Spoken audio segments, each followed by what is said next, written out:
When former special counsel Robert Mueller issued his final report to the Justice Department after the Russia investigation, it did not answer any questions. When Attorney General William Barr released a redacted version of the report, it did not answer any questions.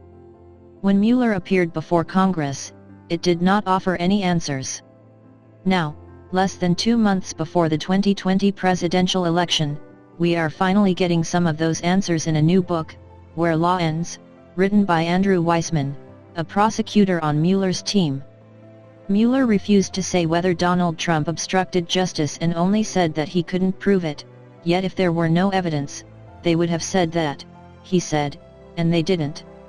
It was a similar story with regard to whether the Trump campaign worked with Russia to interfere with the 2016 election. He did not find the evidence of it but again left it ambiguously open. The reason is that a sitting president cannot be indicted by the Justice Department. This is why the Mueller team instead left the responsibility up to Congress. And this is why the public was left with all of these questions, which Weissmann promptly answers in his book, excerpted by the Washington Post. Weissmann was frustrated that Trump was never subpoenaed and that the investigation didn't go far enough, which he feels was out of fear of Trump. He throws much of the blame on the special counsel's top deputy, Aaron Zebley. He believes he stopped investigators from looking at the president's finances. Weissmann is left wondering whether the team had given it our all. As proud as I am of the work our team did, the unprecedented number of people we indicted and convicted and in record speed for any similar investigation, I know the hard answer to that simple question: we could have done more, Weissmann writes in his new book. A former DOJ supervisor, he now teaches at New York University School of Law and is also a legal analyst for MSNBC. He discusses not just the White House but also the targets and the investigative team.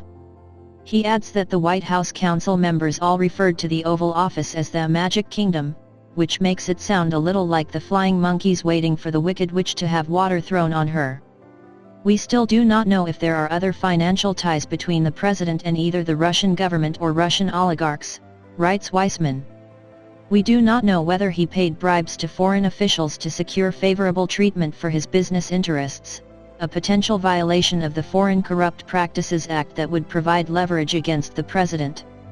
We do not know if he had other Russian business deals in the works at the time he was running for president, how they might have aided or constrained his campaign, or even if they are continuing to influence his presidency.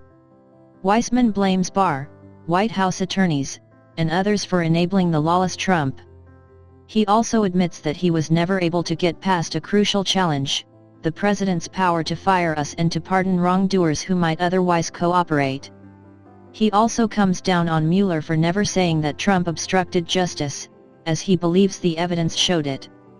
In an interview with the Post, he said he had told the special counsel he would have included his conclusion in the final report.